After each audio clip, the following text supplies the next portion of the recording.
religion. I hope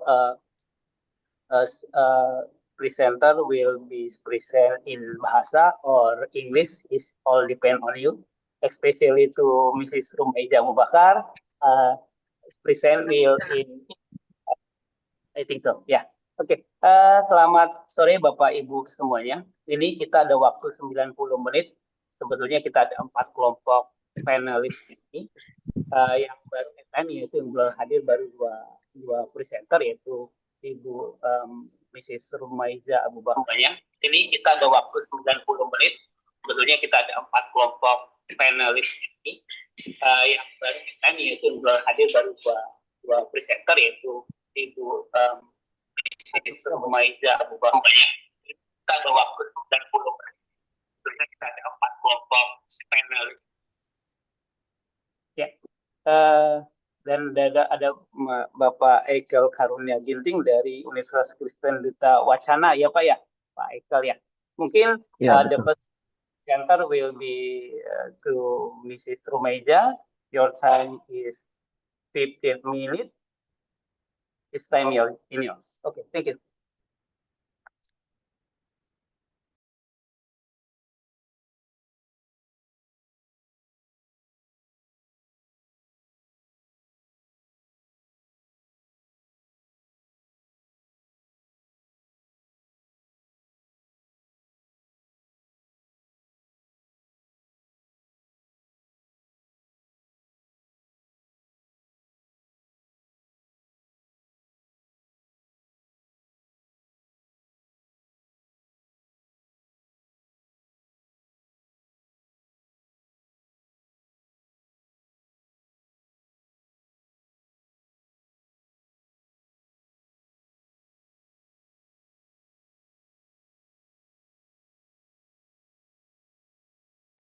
Bisa di-share, Mas Akbar?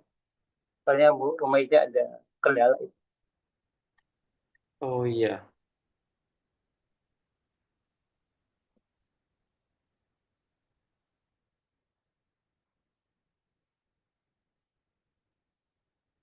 Bu Rumaiza will share your own slide, right? Yeah, just 1 minute, yeah. Oh yeah.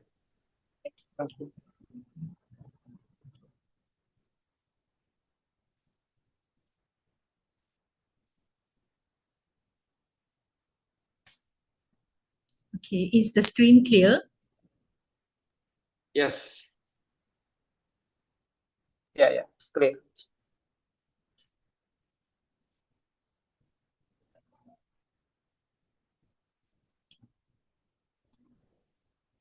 A very good afternoon to everybody. The title of my presentation is Traversing Intergenerational Knowledge to Safeguard the Ancestral Wisdom. So showcasing the Waterteluk experience. I will be covering this table of contents, starting from the background, the challenges to the legacy, and also the objective questions and methods, applying the dualistic conceptual frameworks, and then after that, I will share the findings and end it with the conclusions. So before we begin, let us ponder on this Chinese proverb. To forget one's ancestors is like a river without a source or a tree without roots. This is the essence of my presentation for today. What is Waterteluk? Waterteluk represents the Sasak Islamic model in North Lombok. A majority of its adherents reside in Kecamatan Bayan or the Bayan district. And they actually have a very complex history where Islam and the native custom interface to create a new culture. They respect their ancestors and they pay homage through a series of rituals. So the focus of today's study is on the intergenerational dynamics between the elders and the younger generation. It will show how they experience their ancestral wisdom and how they work hard to sustain their adat.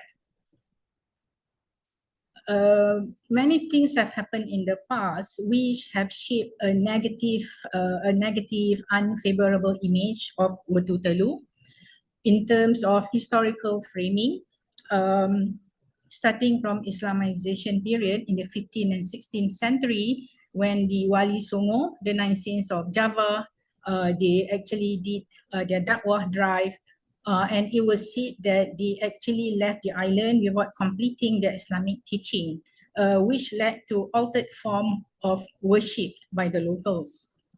And secondly, Wetutelu is often associated with Hinduism. This also went back a long way to the occupation, the Balinese occupation, the Karangasem Kingdom, where the army, the Balinese army, they moved to the island, they intermarried with the local women, and then some of the locals joined in their cultural activities. And also on the other hand, some practitioners, some Muslim, they have to conceal their act of worship.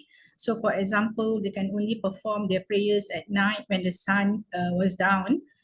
This consisted of the Isha, the Maghrib, Isha and Subuh prayers so that they will not be seen by the army.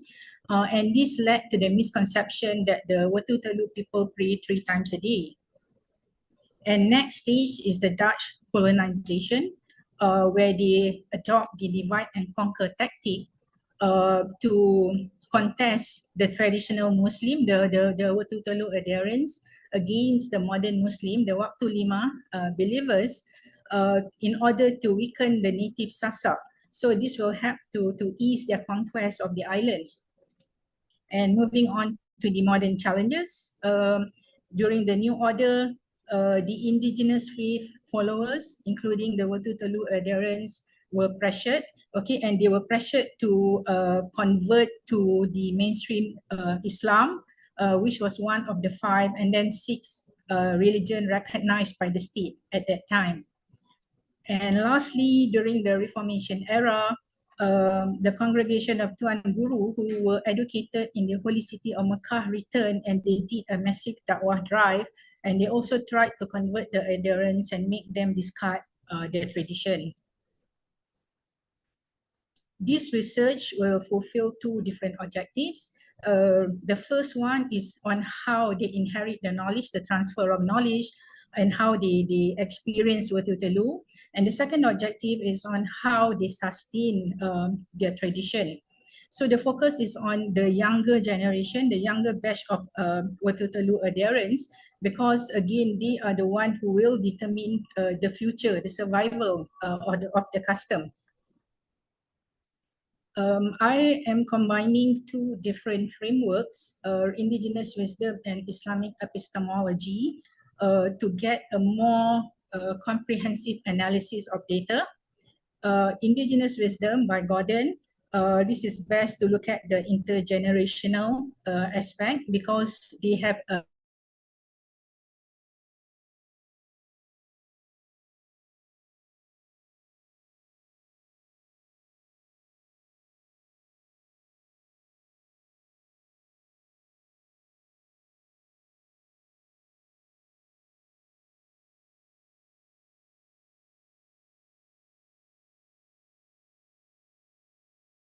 the civilization with its own unique culture. And then also kinship based, it looks at their relationship with the divine, with fellow humans, with nature, animals, as well as with the unseen. And lastly, the framework is very complete, it's holistic because it looks at both the physical world as well as the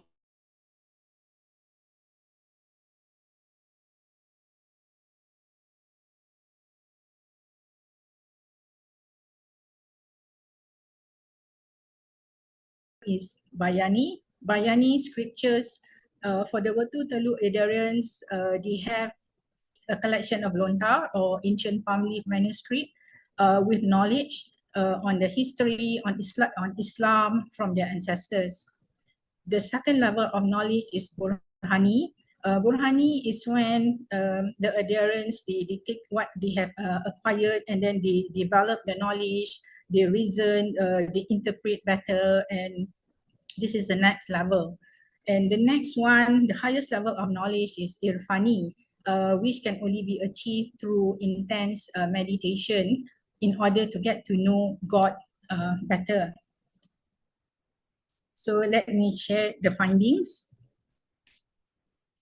The youth depicted the cosmology of three, yeah, because Watutalu is very much associated with the number three, starting from the creator. They worship the one God. Contrary to some belief, they do not worship their ancestors or spirits. So it is monotheism. And secondly, the creator populated the planet with creations from three different sources of living.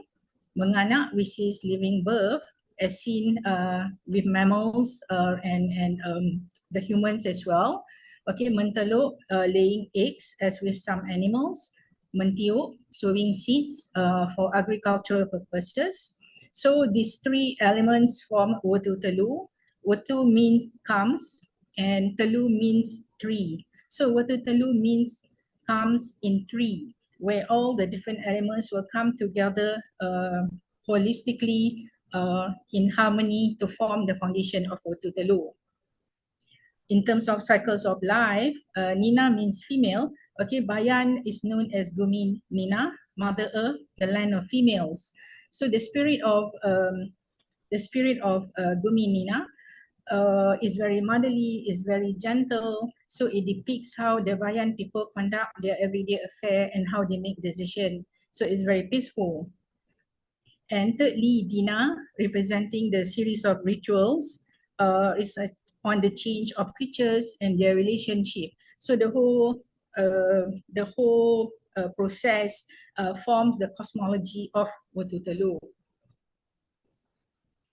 In terms of Islamic epistemology, a finding of this research actually shows that it is the custom that preserve the adherents Islamic faith. So for example, yeah, they have some activities, okay, for example, they are very dedicated to Prophet Muhammad, peace be upon him. They have a series of annual rituals to celebrate the Prophet, which peak on the Prophet's birthday, the Maulid. As you can see in the photo, it's a very elaborate affair. And then they also practice Islamic values in their daily lives. They value togetherness, collaboration, working together, sharing, and also they stress on honesty and trustworthiness. So these are all values depicted in the principles of Islam. And they also appreciate the Quran. There are Quran recital during some of their rituals. So for example, during Gawe Party, the death-related rituals, they have their team of Kiai, the head of clerics in terms of religion, who will recite the Quran. And during some occasion, they actually recite the entire Quran. And next is on the indigenous wisdom, okay, how the rituals will sustain their ancestral wisdom. There are some traits, some skills that they have inherited from their ancestors. So these are being carried out till today. So for example, the making of anchak, the bamboo tree, which they used to serve meals for their sacred ceremonies. And also they have their own rendition of the fine fabric, handwoven fabric known as tenun bayan, as you can see in the photo worn by the women. And another ceremony, an example here is the traditional circumcision, where they have the tukang hitan, a role which is inherited from grandfather to father to son, and they do things the old-fashioned way. And the finding also showed that the youth are very proactive and innovative in retaining their adat. They have come up with various medium to realize their mission. For example, they form Sekolah Adat Bayan, an informal center to educate kids, youth, as well as the general public on Watutelu, the Adat Bayan. For example, they have classes to teach people how to learn the Sasak alphabet. And secondly, they came up with a printed version of calendar Adat Bayan, calendar Syariat Adat Bayan, because according to the Bayan calendar, their Islamic occasion will happen a few days after the national observances. So there is a difference. And this calendar was first started in 2022. It has two purposes: as a reference for the practitioners as well as an educational tool for the external parties who are interested in their culture. And one important element is also they are very active on this course. They do their own research, they consult the elders, they spend a lot of time consulting the elders and they discuss with each other and they try to find ways to better explain the meaning behind their philosophy, behind their rituals, so that it is better accepted by their peers, better accepted by outsiders as well. So to close off the presentation, one important element of Watutelu, the intergenerational aspect of Watutelu is that the relationship is very fluid. The younger generation, basically they are free to come up with their own methods to preserve the adat. They are very passionate about what they do. And basically indigenous wisdom plays a very strong role to unite, to connect the descendants to their ancestors as well as to the future generations. Thank you very much. This is the end of my presentation. Thank you, Mrs. Rumeja, for your presentation about the Wututelu experience. Okay, I hope to all participants may to refute each other or make give answer, make the question for the presenter. Saya harap juga untuk beberapa untuk masing-masing peserta di sini boleh mengajukan pertanyaan kepada Bu Rumaiza tentang presentasinya tentang pengalaman di Ututelu. Saya berikan, silakan raise hand.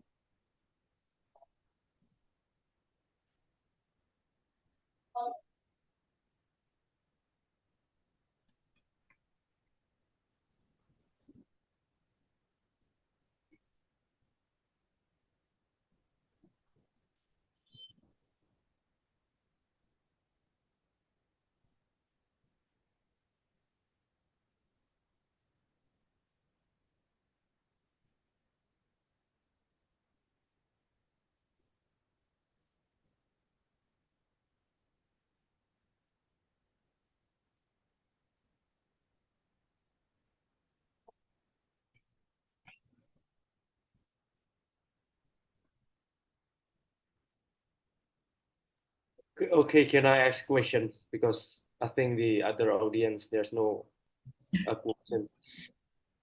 Okay. So, Bu Romeja, thank you for the presentation. I wonder about what young people in Watutelu did in social media. As you know, right now everybody use social media as a kind of Facebook, Instagram, and others. Do young people in Watutelu, ever show their identity or show their culture or something like that in social media? If so, did they ever get kind of hate speech and something bad in social media or bullying in social media? Thank you so much. Yes, thank you for the question. It's a very good question. They are very active on social media. Okay, they have their own TikTok channels, they have their own Facebook channels, YouTube, and they share all the time. They share all the time. Sometimes they just do a live streaming, sometimes they do a forum sharing session. So basically they are still trying to adapt. Yeah, they are still trying to adapt to the stigma, between the stigma and trying to get their messages across. But they are not daunted. Okay, they're not daunted. They are basically very confident. They're very confident in their ancestral wisdom. And I think it's just a matter of time before Watutelu is known as something to look forward to. because at the moment it's still in the beginning stage. Everything is at the beginning stage. Next. Another question? But Mr. Ekal has a right hand. Thanks to you. Thank you. Okay, I think so. The question session is the last, but I think this part of my question for Mem Rumaiza. Thanks for your presentation. It's the good presentation, and I hope I visiting the research, your research, because I see the concept culture is integrated, but I've questioned about the vulnerabilities of the concept to concept cultural, because in some area in Indonesian and some provinces Indonesian, I've get the problem about two cultures integrated. Yeah. And for your presentation, I've not I not see the problematic, but I've questioned what's the enable Islamic culture and Bayan culture, yeah, to share space and concept with each other.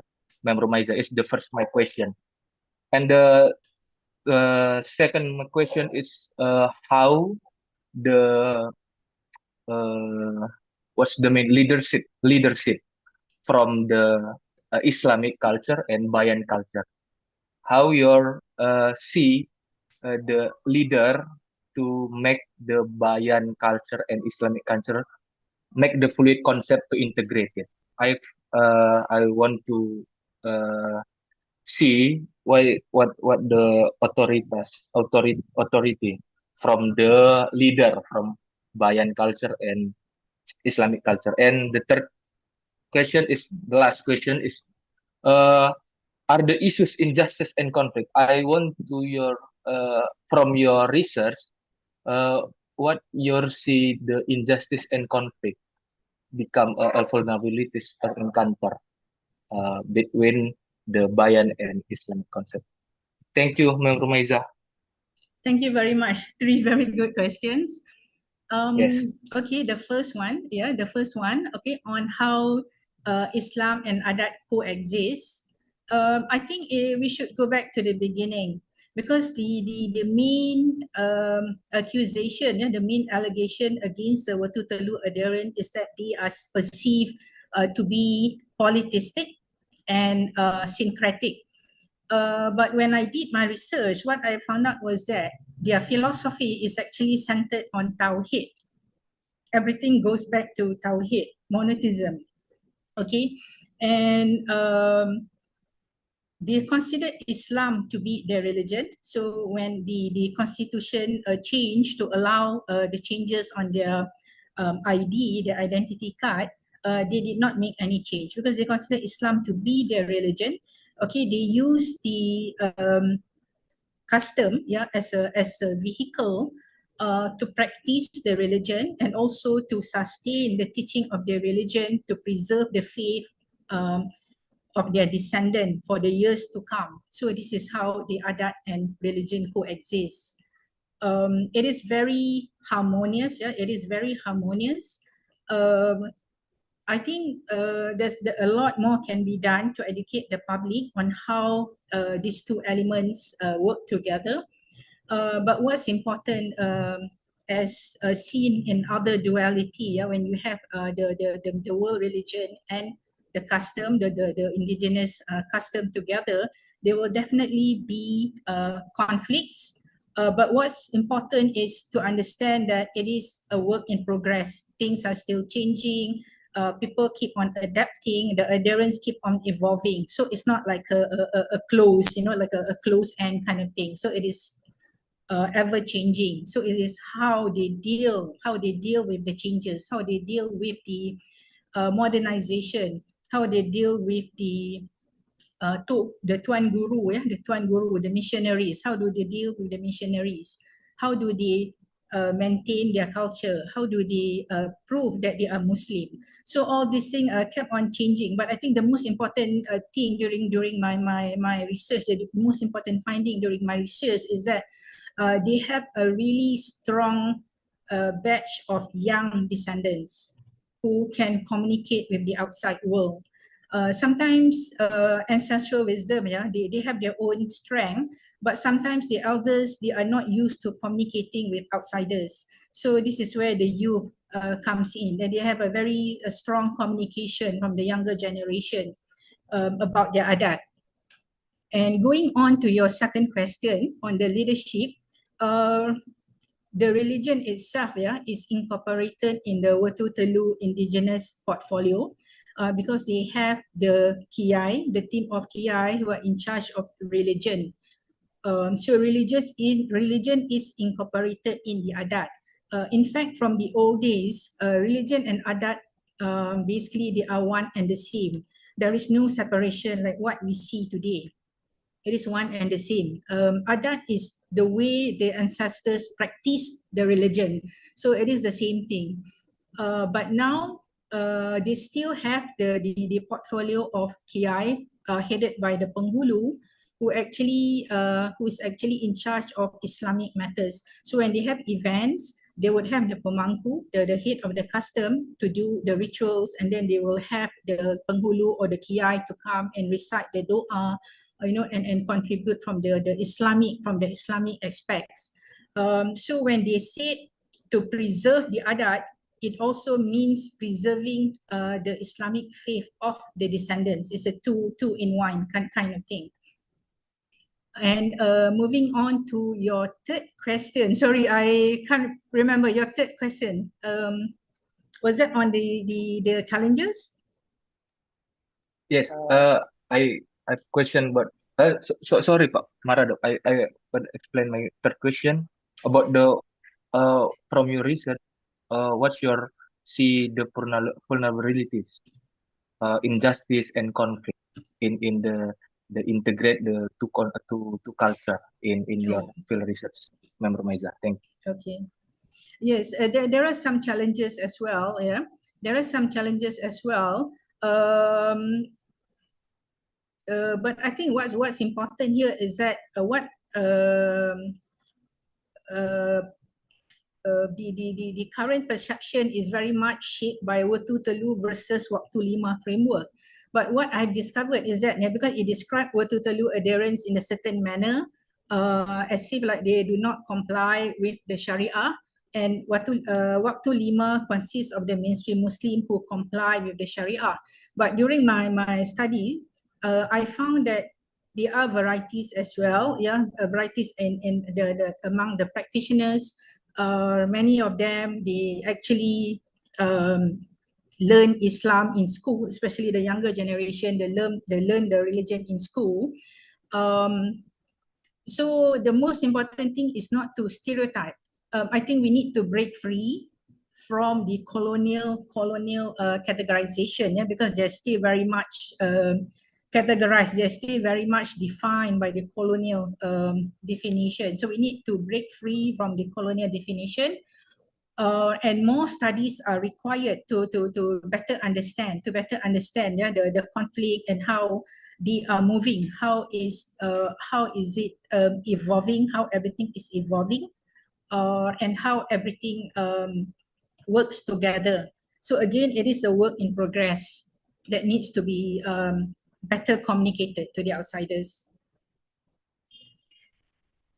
Does that answer all your three questions? Thanks, Bu, Member Maiza. Okay.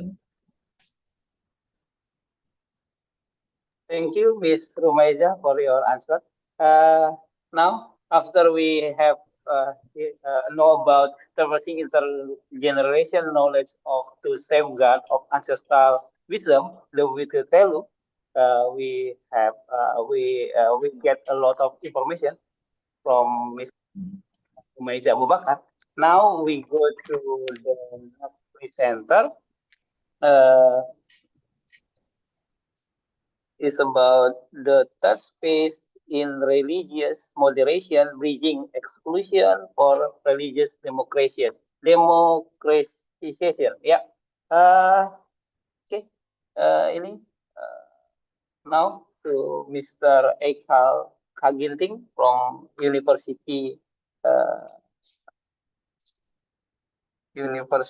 Christian University Juta Kencana. Time in yours about 50 minutes. Thank you.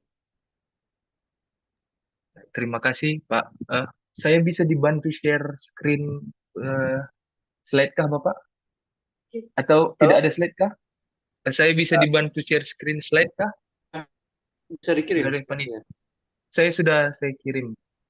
Sudahkah? Ada. Oke. Oh, oke. Terima kasih, Mas Eka bisa belum sedikit. ke siapa ya?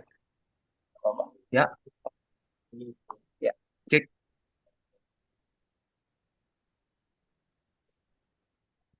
Cek, sudah kedengaran kah suara saya dan slide-nya? Slide-nya belum? Tak. Oke. Slide-nya belum dikirim. Oh, belum dikirim. Saya sudah kirim ke panitia. Saya kirim ulang ke grup kah? Atau kakak Aikal aja slide apa? Oh, Slide. kalau begitu sebentar. Saya masuk ke laptop sebentar kalau begitu. Saya akan share screen dari laptop. Soalnya saya share screen dari HP. Sorry.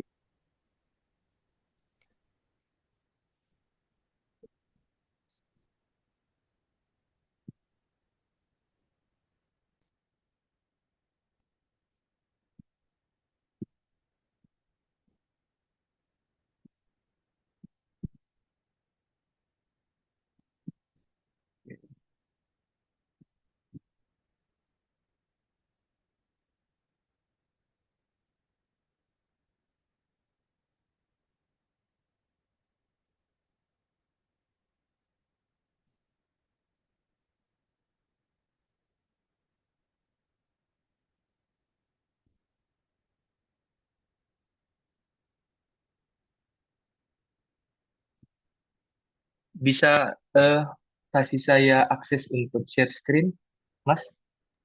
Ya, sudah. Oh, sudah ya. Oke.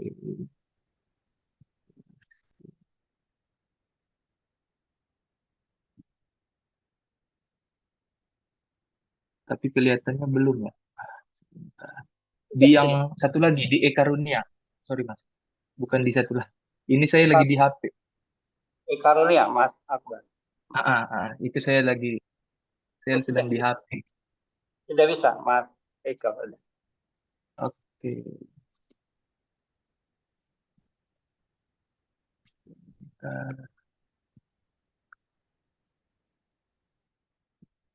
Oke. Oke.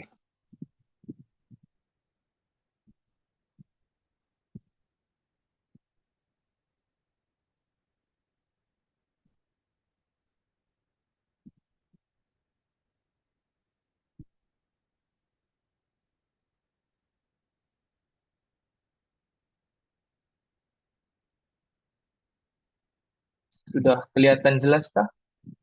Sudah, Bang Eka. Oke.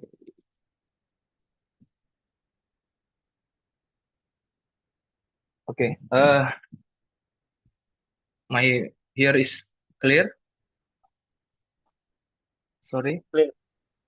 Oke. Ya. Thanks for this opportunity.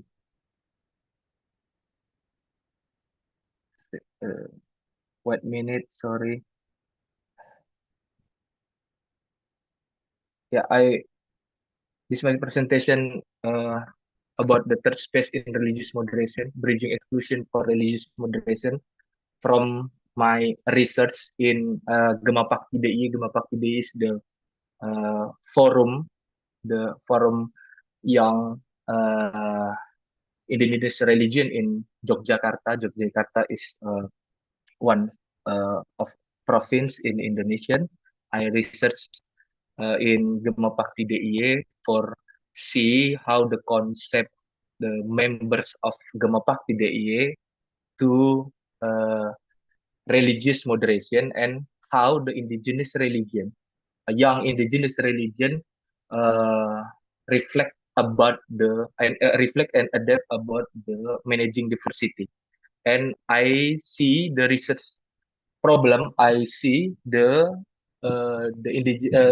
in religious moderation has the problem, and I see the 5 problems in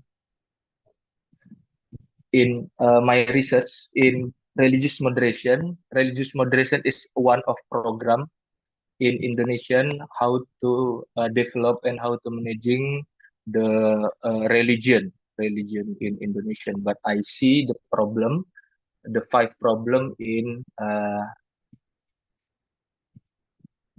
sorry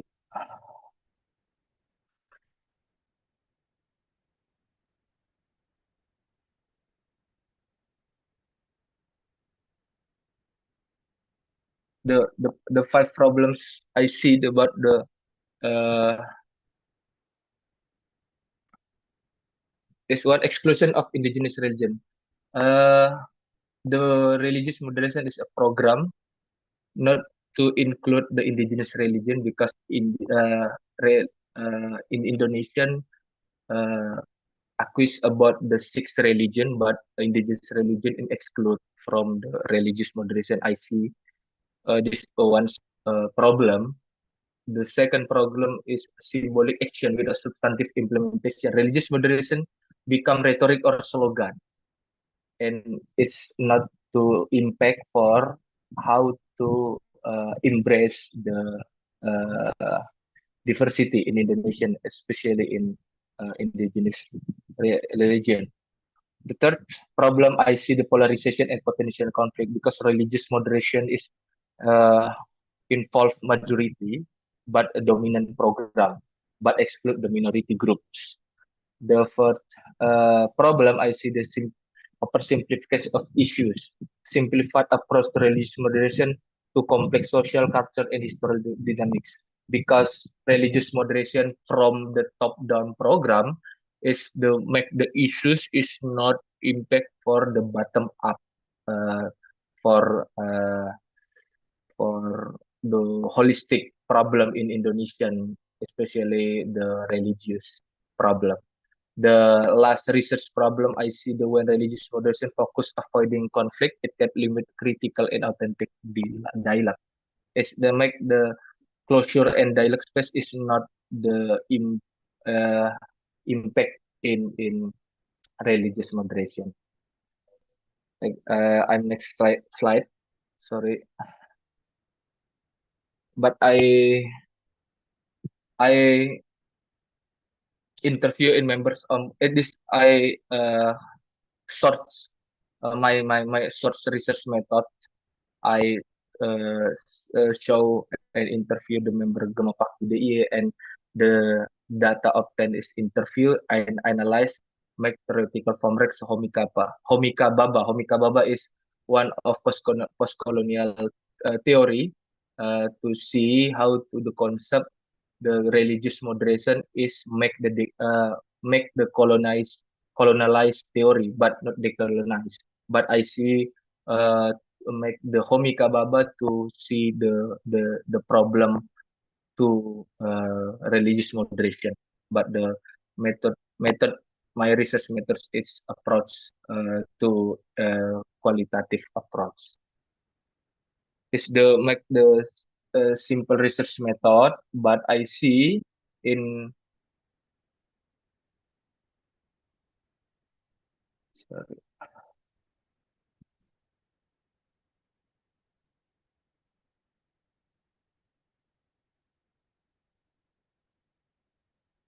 check my here my sound is very clear, Pak Marado. Sorry, Clear, clear. Okay, check clear, clear. Please, Mr. I. check. I can hear. Okay, yeah, I'm next slide to see the problem I interview the member Gemapakti DIY, how to the members of Gemapakti DIY to concept about the religious moderation from the government in Indonesia. But I see five Makanya iya, nggak jelas mereka ini Bu. check the I'm next my explanation. The the problem I see from Gema Pakti Day to see the religious moderation is according to members of Gema Pakti DIY, religious moderation is government centric program. Yeah, we know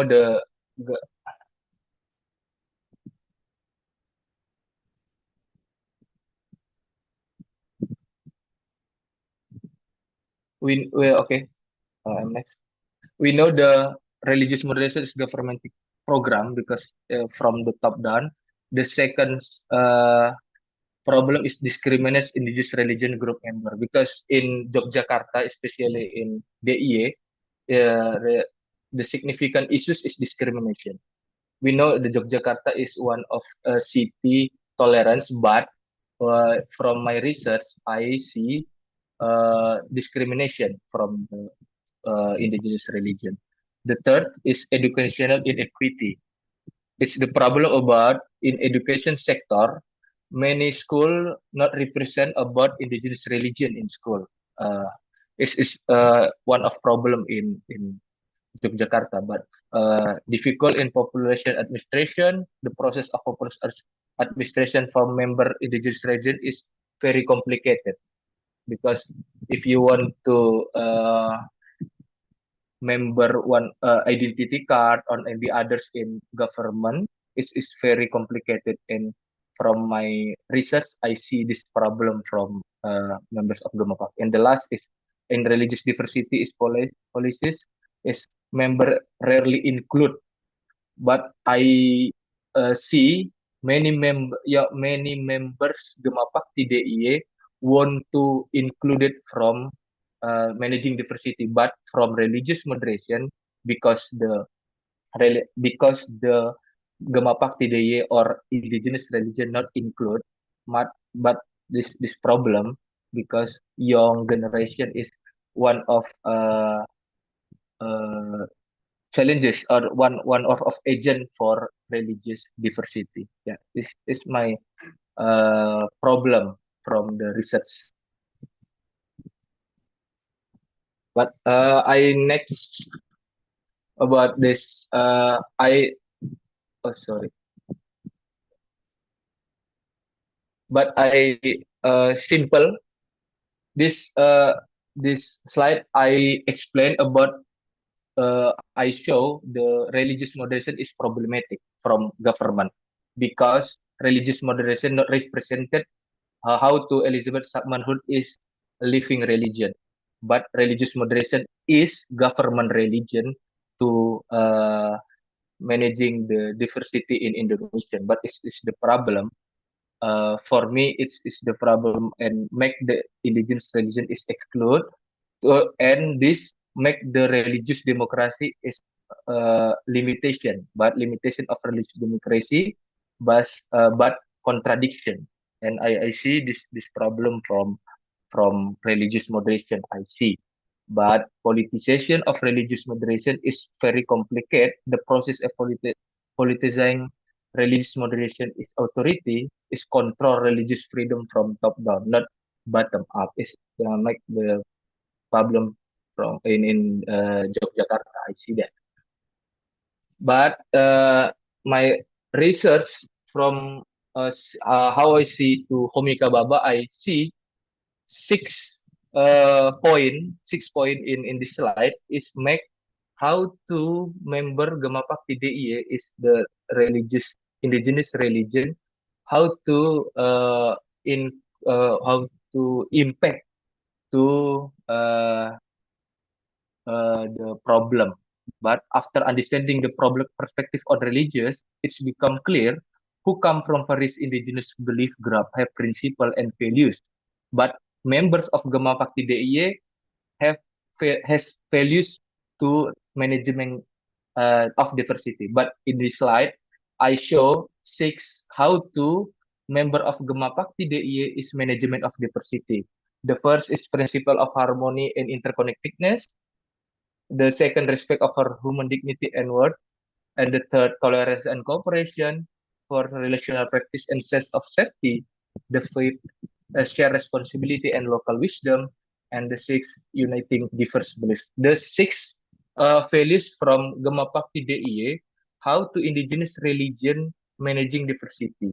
And I think this 6 point from my field research make to improve the religious moderation from government to included values from Gemapakti DIY. But because the 6 point from Gemapakti DIY can manage diversity and can manage educate from to justice and in equality from Indonesian, especially in Yogyakarta. But and because I see my research from 2 minutes late. okay, Only okay, 2 minutes. yes. Okay. Because I see from Homika Baba is post-colonial theory. Homika Baba see the mimicry and how to hybrid space. I argue religious moderation has made the third space. Third space is uh, religious moderation included indigenous religion or Gemapakti DIY from the sixth value. But religious moderation is cyberspace and inclusivity because not the major approach, but to holistic approach from Homika Baba. But the mimicry is one religious moderation and Gemapakti, one of other to educate and share experience for managing diversity. I see this cultural hybridity from my argue in this research, but embracing ambivalence because religious moderation is how to fluid to moderate, but not the government authority, but the fluid authority to see religious moderation harmonious and stable process. But this I next my slide. But the last my explanation about the conclusion, the discussion about Gemapakti DIY and the religious moderation.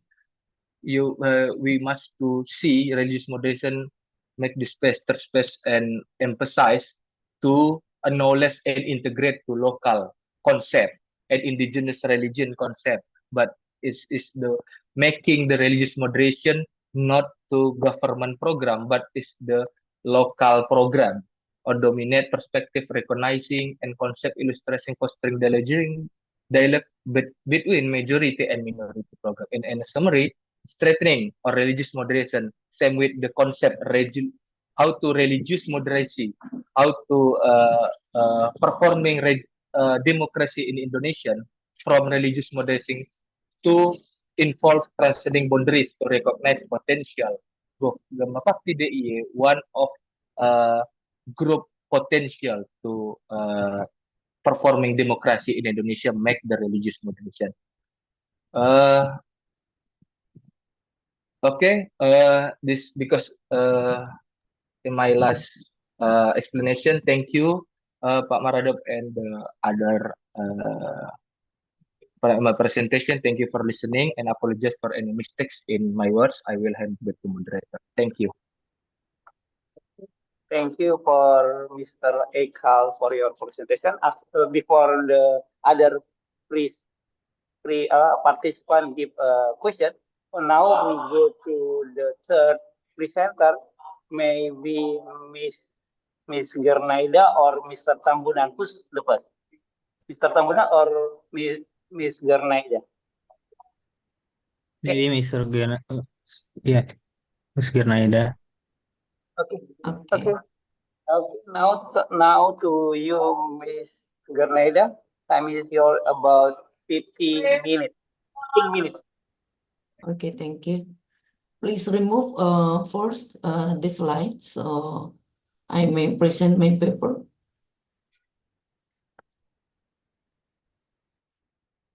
Sorry for coming late because I joined about the panel one, so I mistake about the Zoom. Okay, thank you.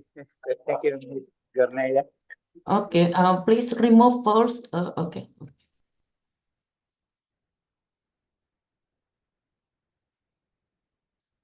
May I share my paper? Make me host. Okay.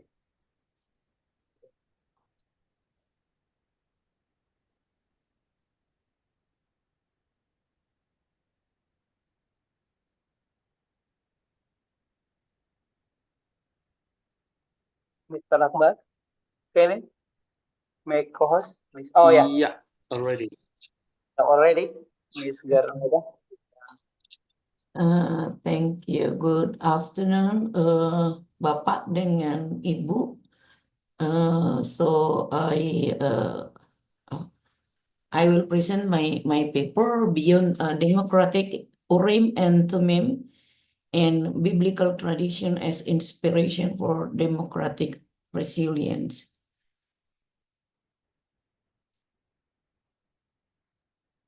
Okay, this is Urim and Thummim in biblical perspective. The presentation explore how Urim and Thummim from biblical tradition can inspire democratic resilience.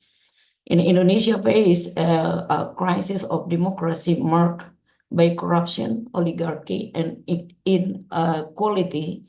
The symbols of Urim, that's mean the light, and Thummim, that's mean perfection, offer values of transparency and justice that can enrich and the democratic process. This is the problem, democratic crisis in Indonesia. Indonesia democracy face significant issues such as oligarchy, corruption, and lack of transparency. Globalization plays a dual role, promoting democratic ideals while also creating economic disparity and reducing public trust. To strengthen democracy, public participation, and political accountability must improve. So we have provide a framework from promoting honesty and justice in political system.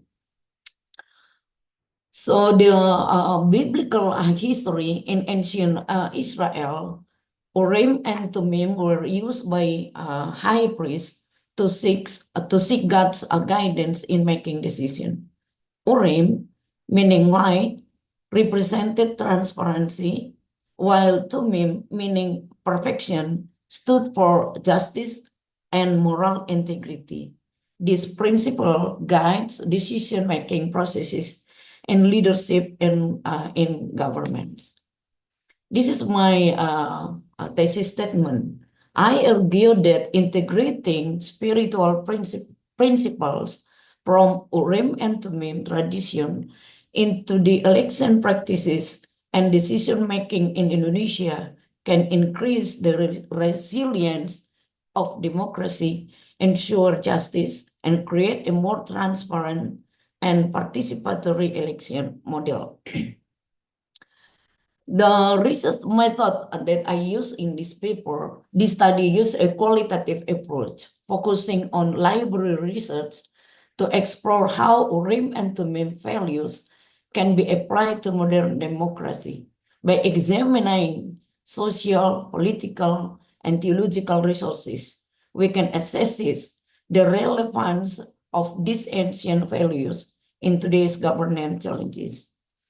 The results and the discussion of this research, this study, the Urim and Thummim in decision making. The first is Urim means light or illumination, and Thummim means perfection, wholeness. This is representing divine guidance and clarity, used for various purposes as choosing leaders, determining divine will, distributing resources, and settling disputes. Biblical leaders relied on the high priest to use the Urim and Thummim for making crucial decisions for the nation. Similar practices found in Mesopotamia also in Greece, but Israelite use emphasized divine authority and prohibition with the magic. 1 Samuel 14, 39, 36 to 42 shows how King Saul used the Urim and Thummim to reveal a hidden sins in the camp. The use of Urim and Thummim fed as prophets and Holy Spirit became more prominent in guiding decisions. Okay, the application of the values in the modern democracy. In the context of the modern democracy, Urim's transparency can be applied to increase openness in political decision. Thummim's emphasize on justice ensures that leaders act with moral integrity, focusing on public's welfare. These values can strengthen public participation and reduce corruption. Urim and Thummim as a metaphor for seeking divine guidance in ethical leadership and decision-making beyond democracy. The role of religious institution. I think religious institutions such as churches, maybe schools, play a significant role in promoting ethical values like transparency and justice. They can influence leadership and government through character education and ethics-based leadership training, collaborating with the government and strengthening democratic values. Educational integration. The values of Urim and Thummim should be integrated into the national education system. Fostering transparency and justice in character education will prepare future leaders to act with integrity and ethical responsibility. This will help to instill the importance of these values in political lives. Transparency in governance. Transparency is essential for reducing corruption and increasing accountability in governments. The principle of openness are represented by Urim can be applied to ensure the political decision reflect public interest. Well, this will lead to better public trust and more inclusive policies. Social justice and deliberation. Thummim's emphasize on justice aligned with the need of fairness in political decision, particularly for marginalized groups. Deliberation and consensus, as seen in Pancasila democracy, ensure the decisions are made with broad participation, leading to more just and fair outcomes. Leadership training. Ethics-based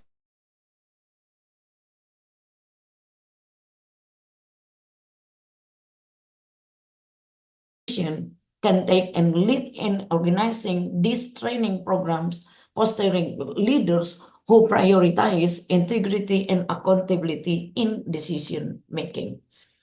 So I think the cross-section collaboration is needed for governments or for the nation. Collaboration with religious institutions, government, and civil society is essential for integrating ethical values in governance.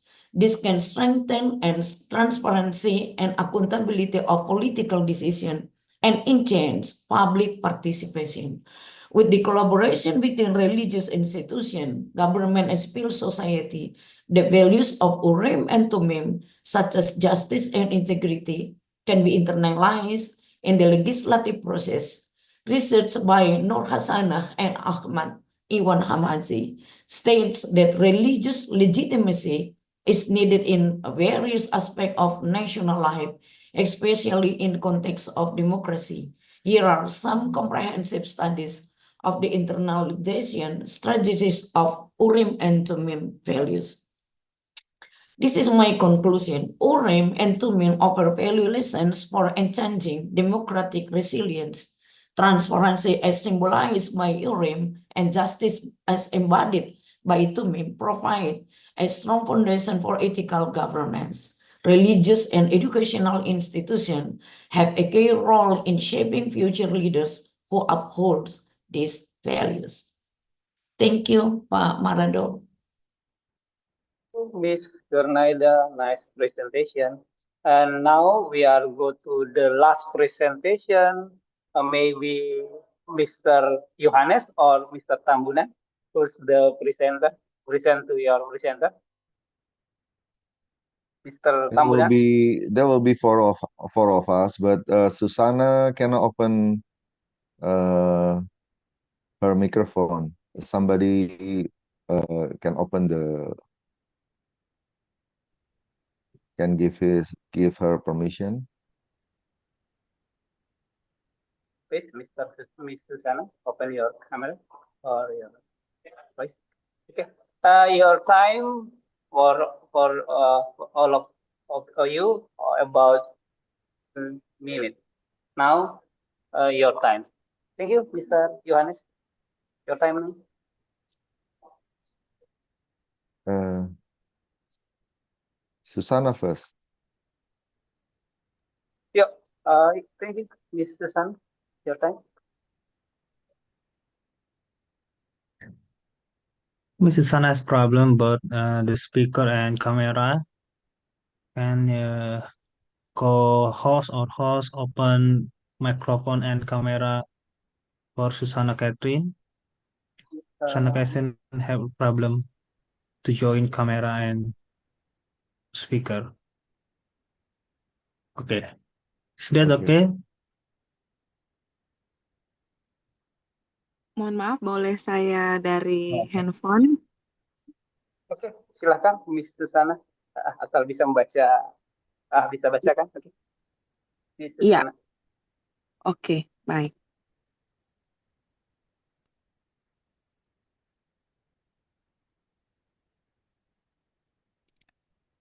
Hello everyone, shalom and good afternoon for all of us. It's an honor for us today can present our journal titled Anakohi Doha Moraun Diau, a theological foundation for pastoral counseling accompaniment of parents of adolescent with schizophrenia. With our team member, myself, Susanna Catherine, Mr. Doni, Charles Chandra, Mr. Johannes Raja Guguk, and Mr. Anggi Maringan Hasiholan. Okay, next. For the abstracts, it's already on the book. Maybe we can just read on the book, on the manual book.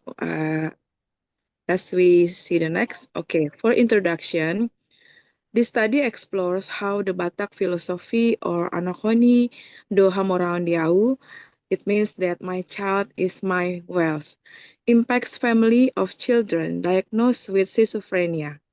Pastoral care and cultural values are crucial to helping these families manage the stigma and support their children as valuable members of the family. Schizophrenia and social stigma. Schizophrenia is a chronic mental disorder that affects thinking, feelings, and behavior. The symptoms of isolate sufferers socially, which worsen their condition. In Batak culture, the stigma is even higher as mental disorders challenge to the cultural belief that children are the family's wealth. The Batak society strongly associates mental illness with shame and failure, further marginalizing families. Many choose isolation or alternative treatments that are not medically effective.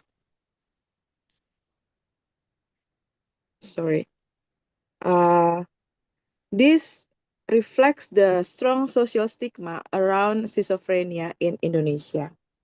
Okay, now let's see the crisis of family perception. In families of the children diagnosed with schizophrenia, the cultural value of children as the wealth often turns into feelings of shame.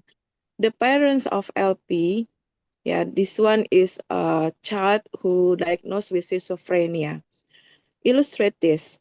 They felt ashamed and no longer viewed their child as a source of pride.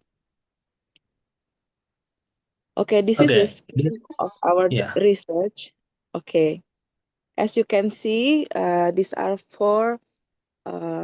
the diagram of our scheme is for the symptoms, stigma, Batak culture, and pastoral counseling. Okay. Yeah. Thesis statement. We argue that a pastoral approach that integrates theological and cultural values of Bataks through the interpretation of the Anokhoni Doha Moroan Diau philosophy could help reduce stigma and provide more holistic supports to parents, helping them see children as the gift from God and overcome the discrimination often faced by people with schizophrenia. Okay, we'll continue with our team. Mr. Anggi? Okay, this is the research methodology in your paper. The research method of this paper use qualitative approach with descriptive analysis, and is defined into three stage. First, this explore the position of children in Batak philosophy through the principle of Anakohi do Hamoraon Diau, which highlight the importance of equality between boys and girls. This is analyzed through the case of Hatchi mother, who experienced a shift in her perception of her sons after his schizophrenia diagnosis. The second, the study addressed the inequality faced by people with disability, especially within the church and broader society, drawing on the truth of Deborah Beth Creamer and Nancy Iceland. And the last, it is focused on construction, culture of equality in Batak society, using the concept proposed by Kramer and Iceland, creating societal and church view on disability as limiting potential. Okay, this is the result and discussion. The first, the position of children as asset in the philosophy of Anakoki do Hamorondiau. Anakoki do Hamorondiau, this means my child is my wealth, emphasizing that children are invaluable asset of to Batak family. Parents invest heavily in their children's future and education, seeing them as the continuation of their family lineage and honor.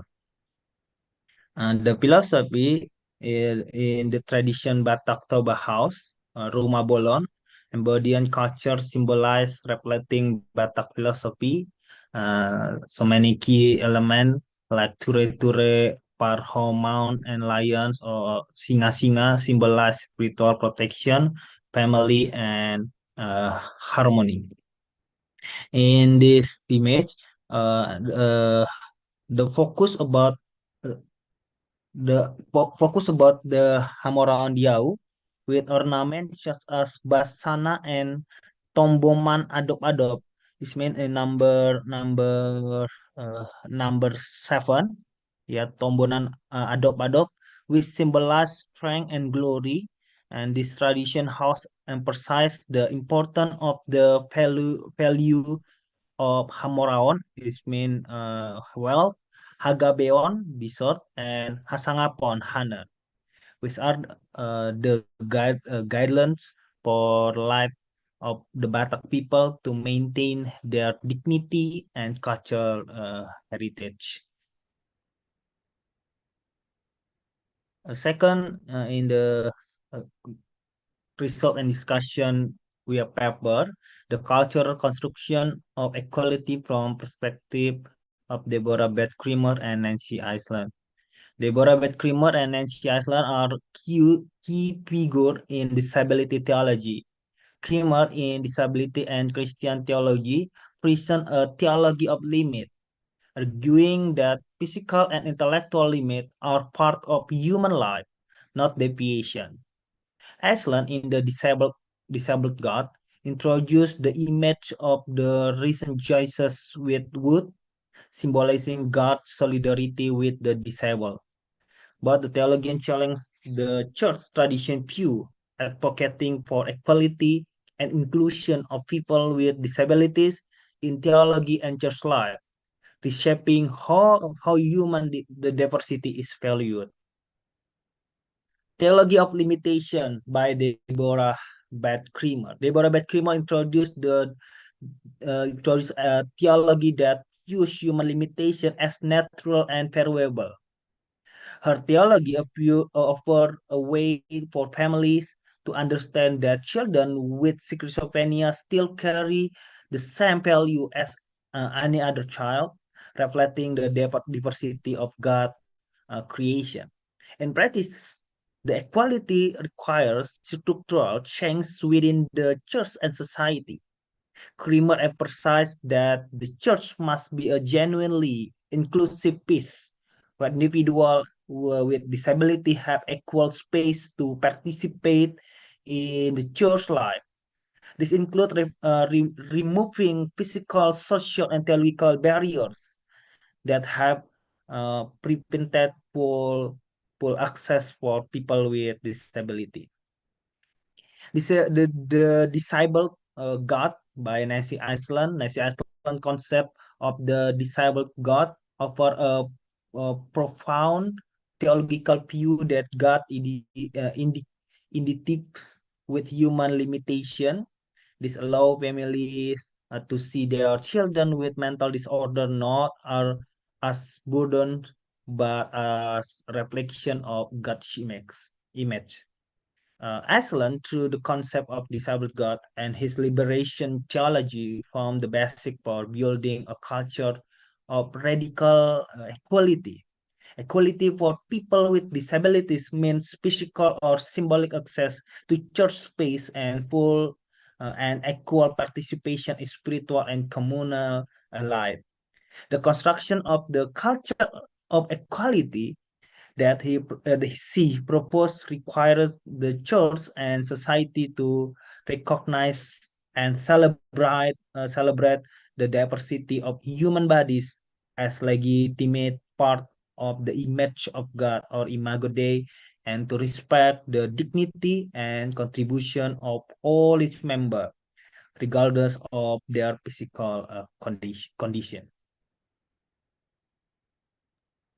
5 Next, minutes. Yeah. After reviewing the cases and analyze both samples that we have together with the theory that we have from Creamer and Iceland, we offer a few solutions. The first one is to interpret analogy philosophy.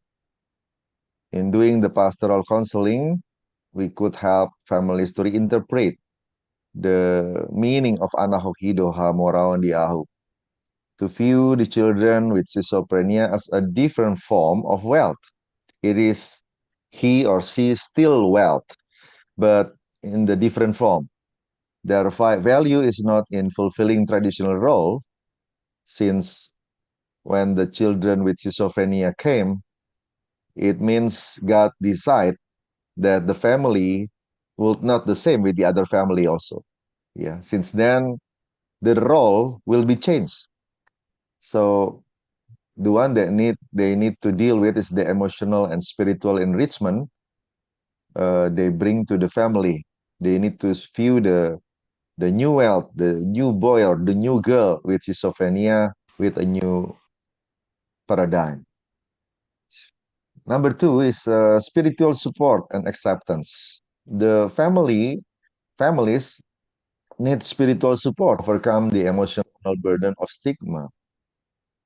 Pastoral care should emphasize unconditional acceptance of children as loved and valuable individuals in God's image.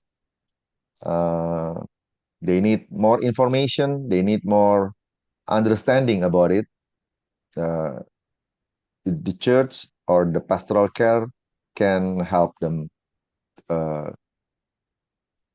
to enrich their understanding. Number three, education and awareness. The community in this context with this family as the church need education about schizophrenia to reduce stigma by providing accurate information and the theological perspective. The church create a more inclusive and supportive environment. And the last one, Next. Next slide. And the last one, practical support for families. Pastoral care should include practical support, such as accessing mental health service or financial assistance or emotional counseling or joining the schizophrenia community. Yeah, that I think there is a big one in south of Jakarta, yeah, right now. And all these cases conclude us with this conclusion. The last slide.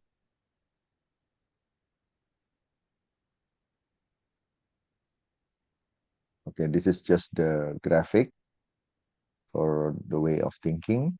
Okay, now conclusion, a theological and pastoral approach based on reinterpretation of Anakoki do Hamorao Diao alongside the theology of limitation offer valuable insight for families. By integrating theology and culture, pastoral counseling could help reduce stigma and provide spiritual and emotional support. Thank you.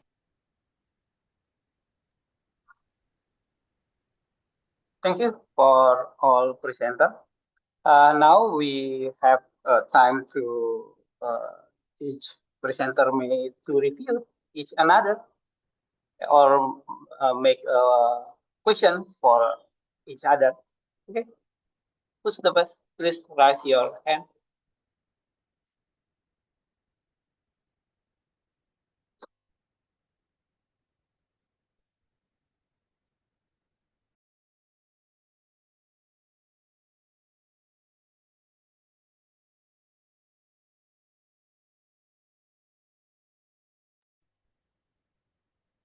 Mrs. Umaida, you may make a question for another presenter.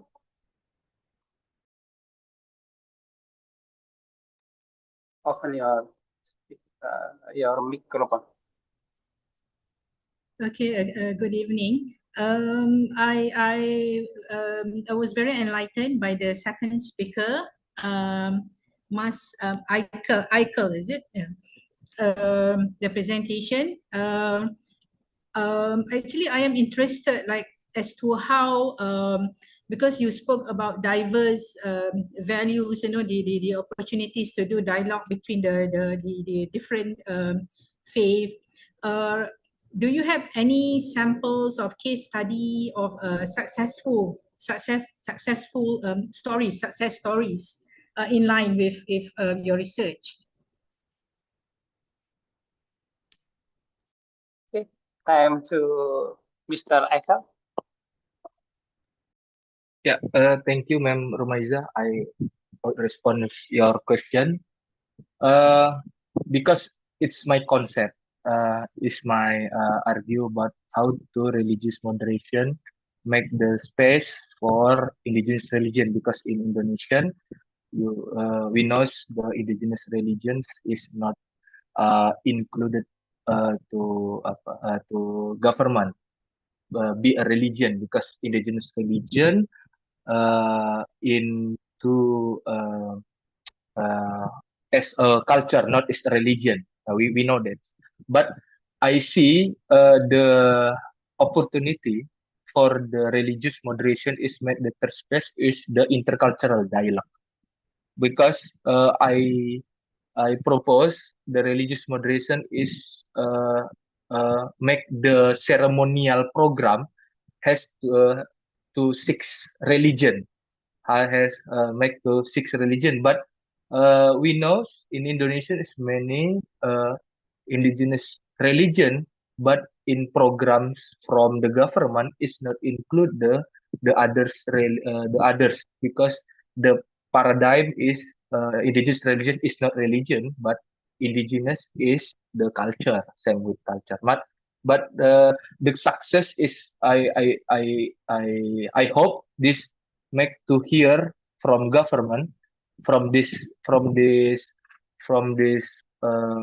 group, and from this each year I see the religious moderation here my research, because we know in indigenous religion has the many values from managing diversity. Same with the hybrid space, and same with interconnectedness. Is indigenous religion has many value, but religious moderation from government make the third space. I see I don't know is make this successful dialogue, but I see in my research in Gemapakti DIY, members of Gemapakti DIY hope to included from governments, included to hearing and share experience for managing diversity. I see the challenges how to government make this space, the third space, because in concept from government, especially in Indonesian, indigenous is not religion, but same with culture. But this challenging is how to religious moderation, especially from the new cabinet in Indonesia now, to make the third space now for make the indigenous religion to give the impact for managing diversity and managing the religion in Indonesia. I hope I have your question, Mem Rumaiza. Thanks for your question. Yes, thank It's you. the good Thank you. question for Thank you. Yeah, that's well answered.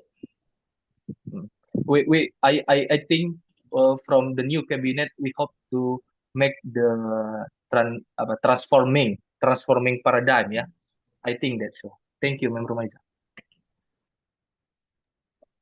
Thank you, Mr. Aikal. For the other participant, may make a question for each other. I can make the question, Mr. Maradok. Yeah, yeah. Yes, Yeah. please. I want to question from the presented about the Batak culture ya, anak koni. Anak koni. Yeah, Mr. Johannes and the group teams. Yeah, I interesting your presentation. I'm from the Batak culture because I'm Ginting, and I see this the challenging is how to deconstruct the concept from culture, because from Batak culture anak or child is very anak asangapon hagaben hamoraut is the is the label ya, label is make a root concept from from Batak culture. And your presentation make me reflection how to deconstruct or how to approach.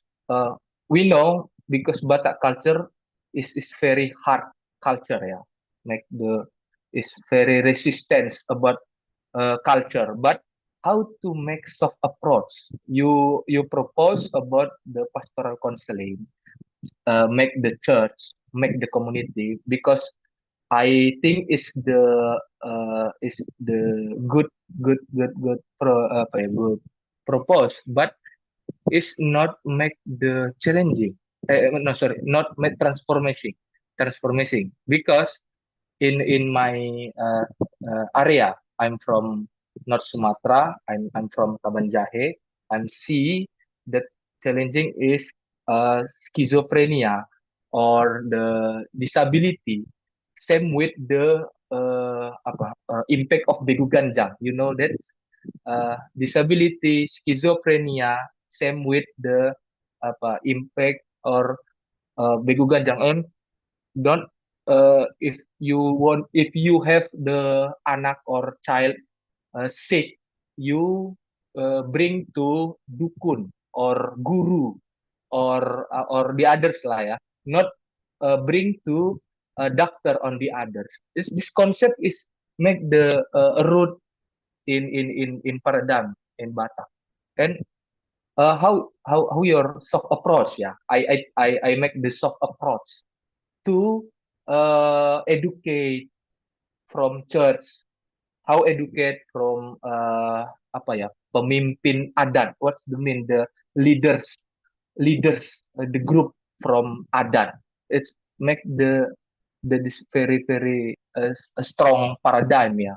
How to your approach?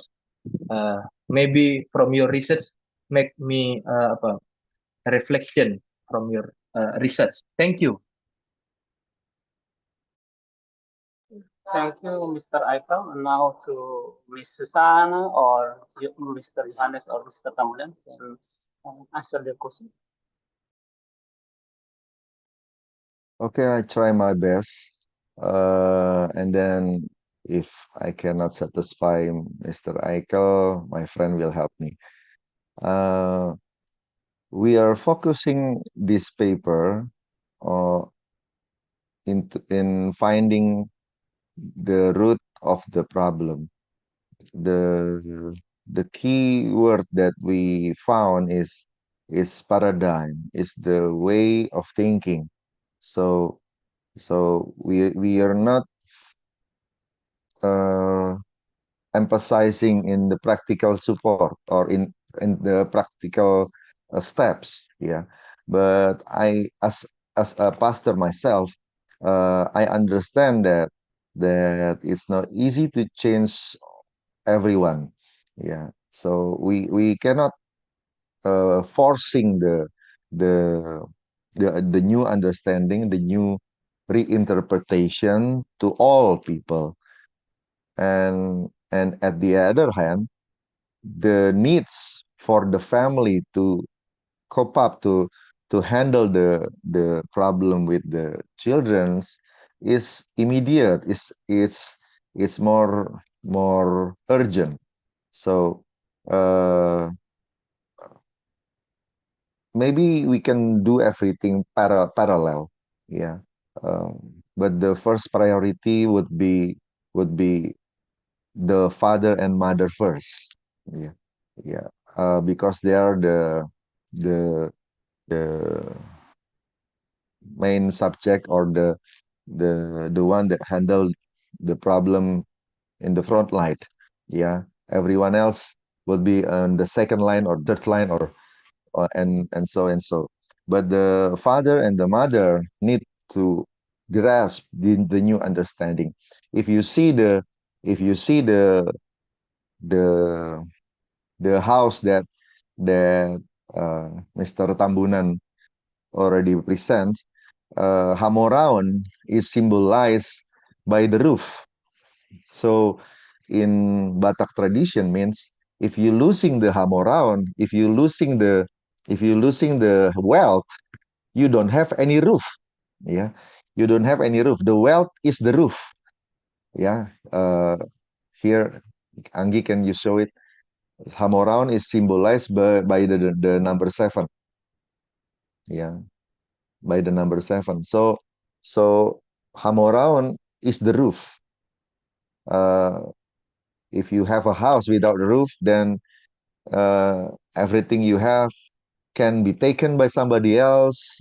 You will have less protection and everything else. So if the parents receive a boy or girl with schizophrenia, yeah, what they thought is they don't have any protection. And yes, in the more traditional Bataks community, they also accept this as the family have a problem with black magic or something like that. Yeah, that's the job of the uh, uh, what do you call it? Yeah, head of adat. Yeah, to explain or the church to explain that even if it's have a problem with black magic, it still can be handled and still can be solved. Yeah, I think that's what I try to explain to Eichel. Maybe Mr. Tambunan or Susan have something else they can tell you. Maybe I want to say about the first step. Maybe Batak must construction about the equality in the children, not only a girl or boy, but it is about the healthy, about disability and the others, and the normal child. Maybe the first step must do the construction about equality in the child. All child is the wealth of family. All child is the image of God. I think this is the mm, task for very difficult to construction about equality, the paradigm about equality for Batak people child. Uh, Miss Susan, any? Okay. Answer or make a question, Miss Susan or Miss Madam? Yeah. Oh, No, no. Miss Susan cannot speak. Okay. Now we are go to other present participant who make question to Mrs. Garnaida or Mr. Mr. Sang may make question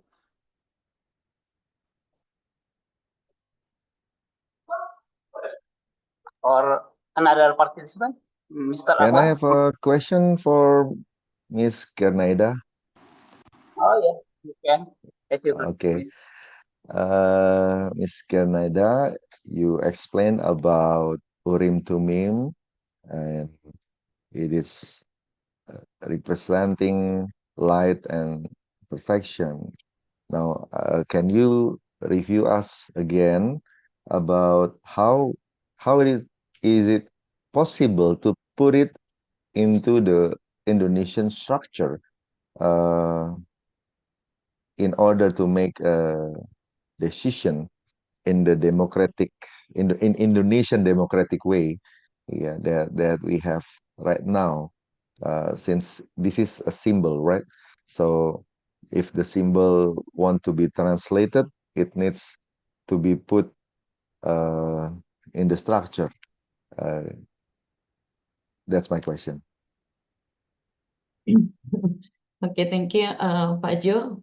I think this is a very difficult question, but I will try. This is the Urim and Tumim. I think this is the indigenous philosophy of Israel in the Old Testament, how to overcome the problem. There are many problems that the court they overcome. The judges overcome the problem, but once in a while they have the big problem when the judges can find out the solution to the problem. The high priest will pray to God with the lot of Urim and Tumim. That's why I say this is the beyond of the democracy. I think the democracy, the government must hear to the voice of the people, the whole congregation. But sometimes there are many problems that we can finish by law, by judges. That's why we need God. Urim, like this is not only justice. Justice is in Old Testament we call it mispat and sadik. This is the rule of the law in the Old Testament. What we say justice is the good relationship to hold the congregation, to hold the people, and then sadik, that's mean right must be come from God. But between the sadik and mispat, we have another solution is Urim and Tumim. Urim, that's everything must be light, must be transparency. Sometimes the democracy we have about the oligarchy and then not transparency statistic we create by our own value. But when we talk about the Urim, there is no a black spot we can hide out, but everything must be clear in the face of the God. And then one tamim that's mean tamim that's mean clear, coolness, perfect. So everything must be clear and must be perfect. So that's I say Indonesian government or Indonesian people needs to Urim and Tumim to overcome the problem. That's why I say beyond the democracy, because democracy just the way of the human how to overcome the problem. But once in a while, when we find the big problem, and then the government have difficult to analyze the problem, economic and difficulties, political difficulties, and social difficulties, like religious difficulties. This is my propose is we need Urim Tumim to ask to God what kind of the decision we need, with clear and with light, with perfect, and with coolness. This is why I say beyond the democracy. This is my opinion, Pak Jo. Okay, thank you, Ms. Karnaida and Thank Mr. you. Johan. So, to all presenter, I say thank you. The last part, I will give you to say a final statement for each participant in 1 minute. Okay. The first mungkin maybe to the last presenter ya, Mr. Johannes and friend. Okay. The first final statement. Okay, thank you.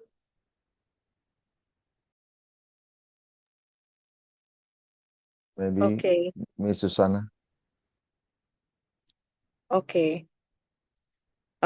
Once again, our journal here is to change the paradigm of the families and the society for Batak families that have one kids or member that with mental illness or schizophrenia or so on, that they are still a family wealth.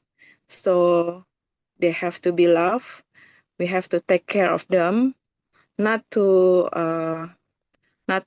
deny their as a human, but they are still created by God, that very, very loved by God also.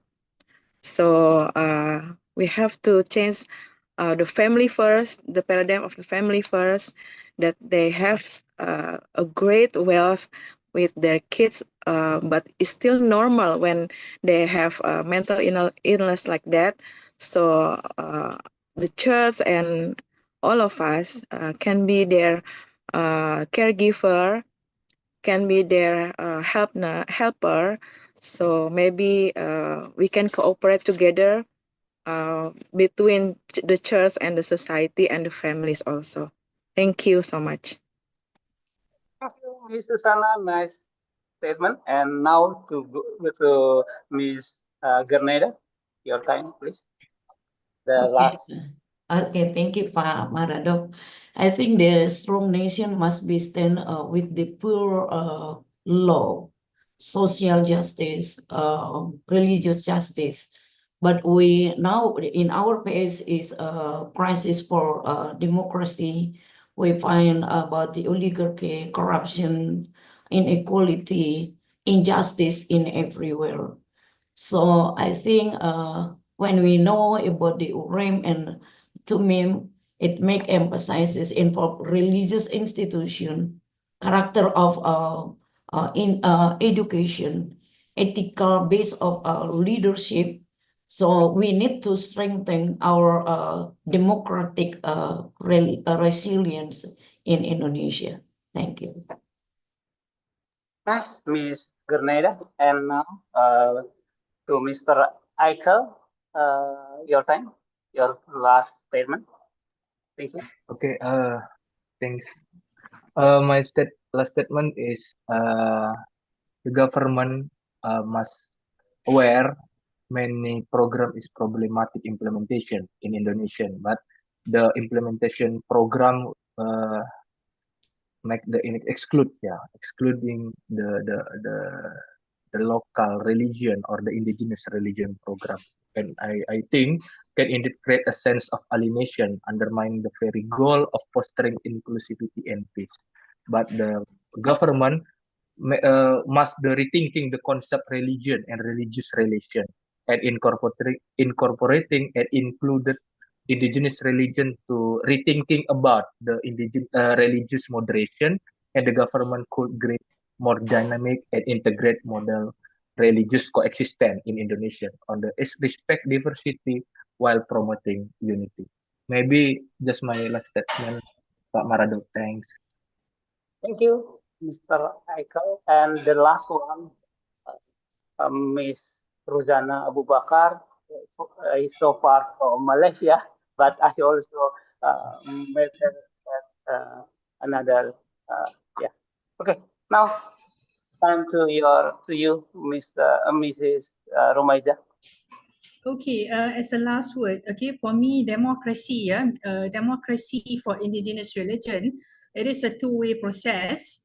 On one side, the adherents themselves should come out and spread the education, the knowledge on their philosophy, or on their culture, on their tradition. And on the other side, I think the outsiders, the external parties should also reach out to them and try to understand them better. So it should be a two-way process in order to achieve better democracy.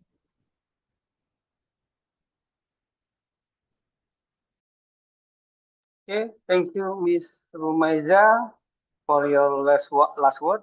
To all participants, I say thank you for your attending, for your coming on the sixth ICIR. Okay, I hope we will meet you again in the seventh ICIR in the next year. Nice to meet you. Healthy with us. Stay healthy. Thank you for all of us. Thank you.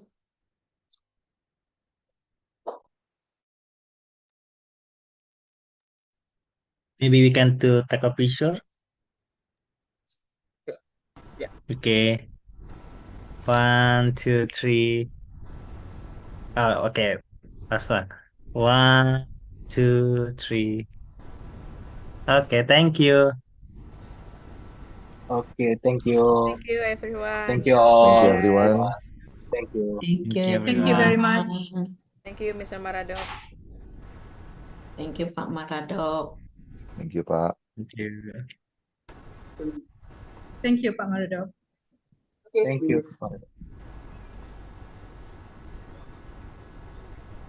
Pamit ya. Izin live, Bapak Ibu. Ya, ya. Ya, izin live.